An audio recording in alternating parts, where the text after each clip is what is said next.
Welcome back to Ratchet Builds. Today I want to talk about a grave mistake that I made with my RC car. So this is my Tornado. This is the car that I'm trying to get to 100 miles an hour. I recently was shooting some video of doing repair guides and also repairing a lot of my RC cars in the background that had taken on damage from some runs and some that just needed parts swapped out for my trip to Tennessee and things of that nature. One of the cars that was in the video was my Tornado. We were just upgrading from the stock ESC and motor up to a 5,900 kV motor and also to 120 amp ESC because I want to hit that 100 mile an hour range. Well, in the process of doing that, I made some critical mistakes as far as my calculation for gearings and also part purchasing decisions. Some of the parts that I bought for this car were on a budget. I don't have that much money to be spending on the RC cars right at this moment, but I still want to make videos about them. So I was trying to do basically 100 mile an hour build on budget parts. So in short, what happened with this car is after I did the upgrades to my motor and my ESC, I had a buddy come over and we were playing with the crawlers, and I wanted to show off my speed car and also kind of take it for a short little test run before I packed up all the camera equipment, drove out to the location to do the speed run and finish balancing my 3D printed tires. These are actually from Thingiverse. I will be putting the gentleman's Thingiverse account down below. It is a airless tire system and I printed it in TPU. I'm having issues with these tires expanding, and like I said, I'm on a budget, so I don't want to buy belted tires and all that stuff. So I am going to try these to see if they can handle the speed and also to see if they'll even be grippy enough for what I want to try to do. It's just an experimental thing. I don't even know if that'll be in the speed run or not, or if I'll have to actually buy some like foam tires or some belted tires for this car. But back to the main part is after doing the upgrades, taking it for its test run, I took it out, set it on the ground. Of course, I turned it on, hit the trigger a couple of times, and it revved up and everything, set it on the ground. First thing I noticed right off the back is it was cogging. I know a lot of cogging issues are normally from the gearing that you actually have on the car. On this car, I wound up running the stock gearing with a 64 spur gear, and I think it was a 26 or 24 pinion, which, as you know, the higher the kV the motor, the lower torque you have. You actually got to go down on your pinion a little bit to compensate for the faster speed of what that motor is going to spin, because it doesn't have the torque to take off. But regardless, I set it down, it cogged a little bit. I noticed I had to give it a little bit of a helpful push to get it started. So I did. I gave it this little push and went down my driveway about 100 to 150 feet. It isn't a very long area where I was running it. Took it down, thing was absolutely flying, spun it around, got it to start coming back to me, and about 10 feet before it got to me, it started cogging while even on throttle, and then it kind of just locked up the tires and slid to a stop. I didn't know if something came unplugged or I didn't have the electronics, even though I checked everything before setting it down. So I start walking over to it, and that's when my magic blue smoke starts rolling around my body, and I instantly know something is catching fire. So I run over to it, I snatch the battery apart real quick to try to save the battery, which I did. Battery is actually fine. And at that point in time, out of my other ESC, a little flame shoots out the side of my ESC. I know it's toasted, so I start unplugging the battery I start unplugging the motor real quick to try to get it out of the car as quick as I can. At that point, it was already too late. As you'll see, I clip it here. This is actually the ESC being burnt. It is completely and utterly gone.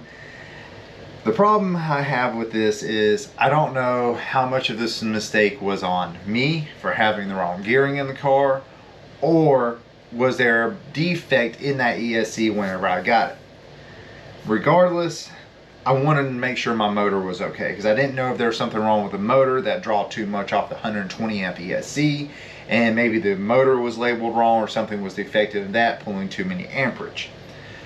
So that's actually the ESC that you saw me just remove is my spare backup ESC. So this is a little 60 amp ESC. I believe it is a rebranded Hobby Wing, if I'm not mistaken. It's not a daily run. I keep this one just for doing testing, so that way I have like a known good ESC. It's not used all the time. It mostly sits on the shelf until I need it. But I grabbed it off, I zip tied it onto the body, and picked the car up. It spins. Motor seems fine.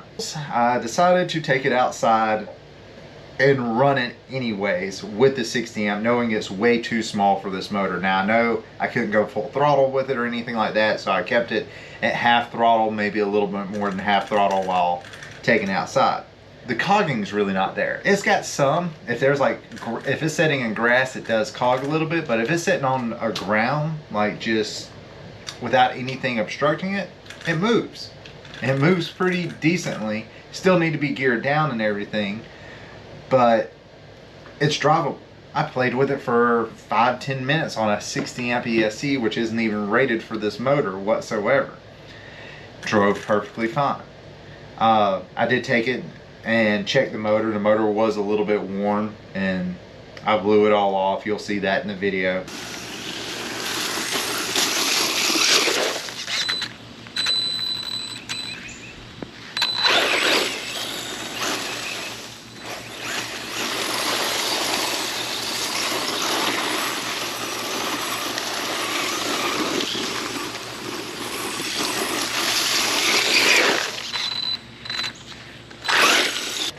And also you'll see a clip of me explaining of it going back and forth and showing you the very minimum to almost no cogging it has, even on this gearing that the other ESC caught fire. So this is it on the 60 amp ESC.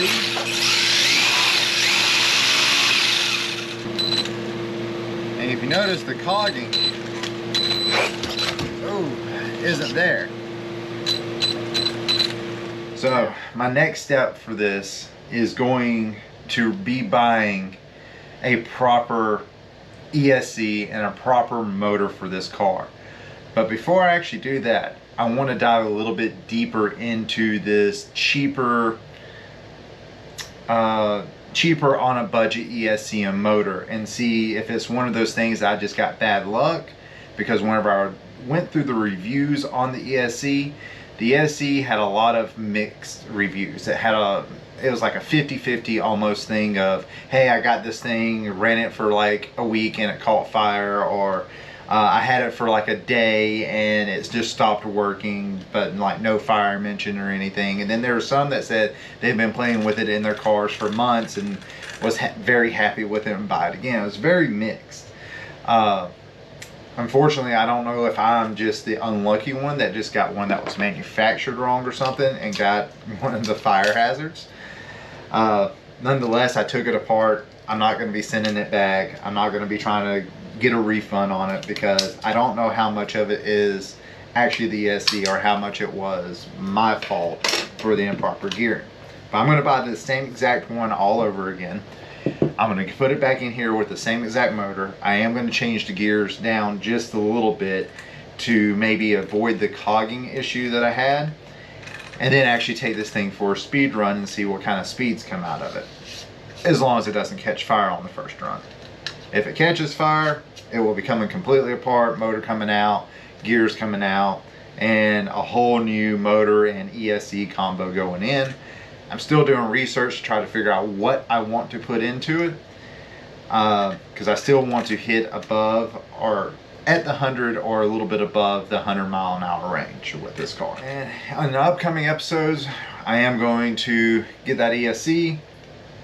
I'm going to probably do a video strictly just on the budget one, and we'll see if it catches fire or not. Then I'm going to have a second video putting the proper ones in here, and we're also going to have speed runs on both of those. Thank y'all for watching. Like and subscribe, and I'll catch y'all in the next couple of videos, and we'll see what this car can do.